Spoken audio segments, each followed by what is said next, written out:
Hola, ¿qué tal? Bienvenidos nuevamente a este canal, donde resolvemos problemas de física y matemáticas. Tenemos el siguiente problema. Dice el problema, considera el sistema de masas de la siguiente figura.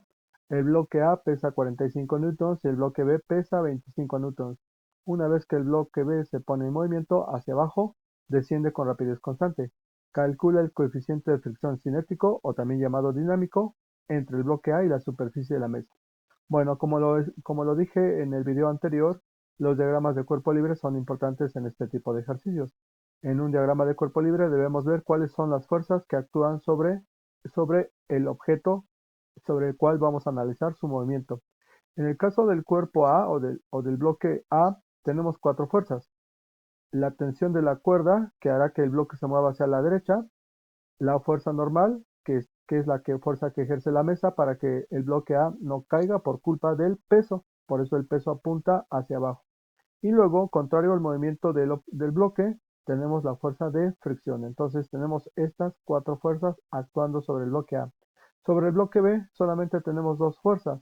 La tensión de la cuerda, que le voy a llamar número 2, ¿sí? Que evita que el cuerpo caiga por culpa de su peso. Entonces aquí tengo la otra fuerza que está actuando el peso del bloque B. Bueno, como lo dije también en el video anterior, estamos trabajando en el plano, por lo tanto nuestros vectores tienen dos coordenadas, una componente en X y una componente en Y. Aquí estoy describiendo la tensión de la cuerda. En principio debe tener una componente en X y una componente en Y. Y lo mismo pasa con la fuerza normal, la fuerza de fricción y el peso del objeto.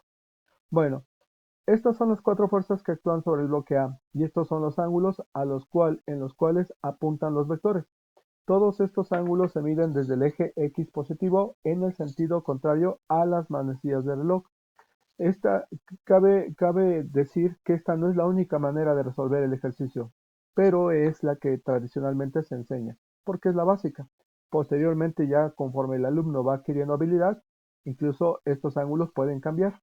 Pero repito, eso ya es con la habilidad.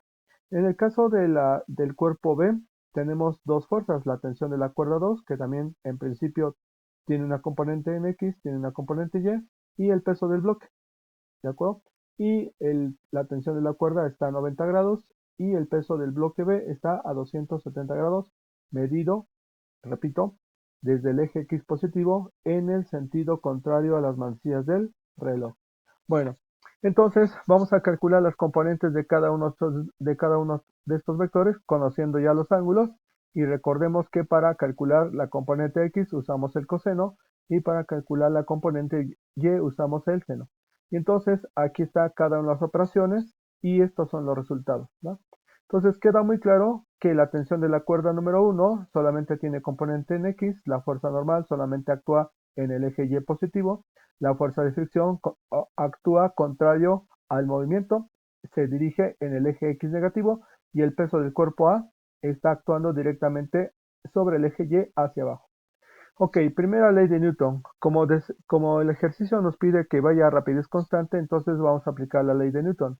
La suma de las fuerzas debe ser igual a cero, pero lo tenemos que hacer componente a componente. La suma de fuerzas en X, la tensión de la cuerda, aquí lo vemos, menos la fuerza de fricción, esto me tiene que dar cero, lo cual me lleva a concluir que la tensión de la cuerda número 1, la magnitud de la tensión de la cuerda número 1 debe ser igual a la fuerza de fricción. La suma de fuerzas en Y. Aquí veamos otra vez estos resultados y de estos cuatro vectores, solamente la fuerza normal y el peso son las únicas que tienen componente en Y. Entonces, fuerza normal menos la magnitud del peso del cuerpo A, esto debe ser igual a cero. Y aquí, entonces, concluimos que la fuerza normal debe ser igual al peso del bloque A. Y el peso del bloque A son 45 newtons. Ahora con respecto al segundo diagrama de cuerpo libre, otra vez nos está pidiendo que todo el sistema se mueva con rapidez constante. Entonces, calculamos cada una de las componentes de cada vector y aquí están los resultados. Nos damos cuenta que la tensión de la cuerda 2 solamente actúa en el eje vertical y actúa de manera positiva, y en el caso del peso, pues como ya lo sabemos, el peso actúa hacia abajo. La suma de fuerzas en X en automático aquí nos da cero, pero en Y tenemos que asegurarnos de esa condición.